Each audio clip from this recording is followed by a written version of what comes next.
मैं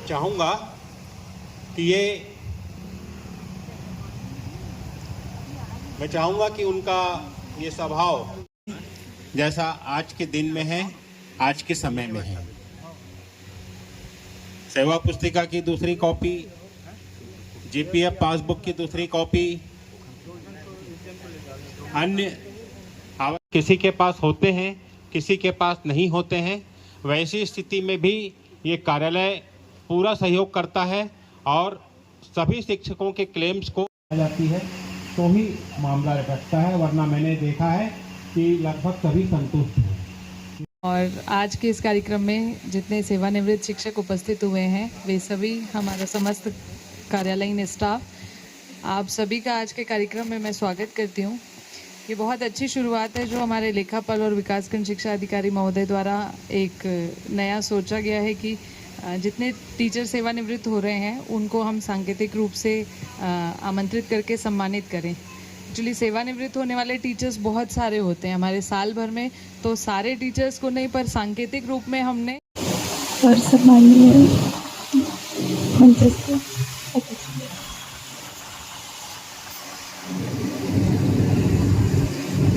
मैं 1982 से मेरी पोस्टिंग हुई, 6/7/1982 से प्राथमिक सदर टोल लगा। उसके बाद 97 में यहाँ MLB में थी, फिर उसके बाद फिर गौरीनगर में UDT, उसके बाद फिर प्रधान पाठक के पद पर थी और 30/4/2025 को मेरा रिटायरमेंट। इस कार्यक्रम में मेरी पत्नी सेवानिवृत्त हुई है तो उसने उनके साथ उपस्थित हुआ था और कोई अतिथि के रूप में नहीं उपस्थित हुआ था, लेकिन जब राजेश जी का फोन आया कि भैया आप भी भाभी के साथ आना, तो मैं बोला निश्चित ही मैं आऊँगा। शासकीय कार्य में रहकर सेवानिवृत्त हो जाना एक बहुत ही महत्वपूर्ण प्रक्रिया है, क्योंकि जो शासकीय नौकरी में रहकर कार्य करता है उसे ना जाने कितने कठिनाइयों का सामना करना पड़ता है। कई बार हम लोग देखते हैं कि जो शिक्षक अपने स्कूल में मेहनत करके पढ़ा रहे हैं, बच्चे को शिक्षा दे रहे हैं, वहाँ कई बार ऐसे जनप्रतिनिधि जो कभी स्कूल के चेहरा भी नहीं देखते हैं, चाहे प्रधान पाठक हो या प्राचार्य हो, उसे कुर्सी पे भी जाके बैठ के स्थिति का सामना करना पड़ता है। और मेरे जीवन में मेरे माता पिता तो उतना पढ़े लिखे नहीं थे।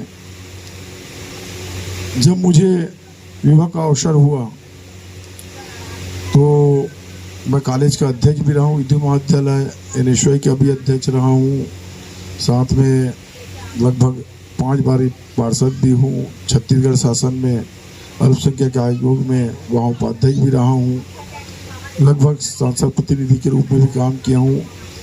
लगभग मैंने देखा कि जब शुरुआत मेरी हुई तो मुझे ऐसा लगा, रिश्ते बहुत से आए मेरे लिए, डॉक्टर के भी रिश्ते आए थे, लेकिन मैंने शिक्षक से ही शादी करने का अपना निर्णय लिया था। और मेरे माता पिता गए, मैं तो देखा भी नहीं था, माता पिता गए, वो शादी तय कर दिए और मेरी शादी हो गई। इसका कारण बताने का मेरा ये था कि मेरा उद्देश्य ये होता है कि जिस घर में एक शिक्षक हो जाए, वो घर में फिर पूरे परिवार को देखने की जरूरत नहीं पड़ती कि बच्चा कैसे पढ़ रहा है, बच्चा कैसे आगे बढ़ रहा है, बच्चे को क्या करना चाहिए। ये उस परिवार को संभालने में बहुत बड़ा योगदान रहता है। स्कूल के साथ साथ में शिक्षक अपने बच्चों को भी वही शिक्षा देके आगे बढ़ाने का प्रयास करते हैं। मेरी भांजी गोल्ड मेडलिस्ट रही है, मेरे घर में पढ़ी है, आज वो लेक्चरर है। मेरी एक भतीजी है, वो भी अभी एक सर्विस में है। तो एक घर में जब शिक्षक हो जाते हैं तो निश्चित ही उसका प्रभाव पूरा परिवार पर पड़ता है। और शासकीय नौकरी में सेवानिवृत्त होते टाइम में मैं देखा हूँ, मैं पुलिस वाले लोगों के साथ रहता था तो उनको ये लगता था कि कब हमारी सेवानिवृत्त हो जाए। वो हमेशा ये कहते रहते थे कि ना मालूम कब हम सस्पेंड हो जाए, ना मालूम हमारे ऊपर कब कोई गाज गिर जाए, ये बोलते रहते थे। तो एक निश्चित ही आप लोगों ने और ख़ास करके राजनांदगांव के शिक्षा अधिकारी भी उपस्थित है, बीओ साहब भी उपस्थित है। मैं तो देखा, मेरी पत्नी की सेवानिवृत्ति हुआ, लोग डराते हैं कि पेंशन बहुत लेट होता है और जीपीएफ बहुत लेट होता है, ऐसा होता है, वो होता है, दुनिया भर की बातें करते थे। बाकी मुझको ऐसा कोई महसूस नहीं हुआ कि एक सेवानिवृत्त शिक्षकों को यदि वो ईमानदारी से नौकरी करे और उससे कोई बाधा ना हो सर्विस में, तो बहुत आसानी से उसको पेंशन भी मिल जाता है, उसके फंड के पैसे भी मिल जाते हैं। क्योंकि जो वर्तमान में हुआ मैंने भी देखा, ये कई बार मुझको कहती भी थी कि लेट हो गए, ये हो गए, वो हो गए करके बताती थी। अरे मैं बोला सब ठीक हो जाएगा, कोई ये नहीं ऐसा करके। और 1 महीना में ही पेंशन आ जाना और पूरा पैसा आ जाना, खाली जीपीएफ का बचा हुआ है, बाकी लगभग सारे पैसे आ गए। इसके लिए मैं शिक्षा अधिकारी और विकासखंड शिक्षा अधिकारी और राजेश भाई, सारे इनके स्टाफ को बहुत बहुत बधाई देता हूँ कि आपने इन शिक्षकों के खास करके पेंशन के लिए भी और जो राशि आना था उसके लिए प्रयास किया और आपने इन लोगों का सम्मान कर रहे हैं।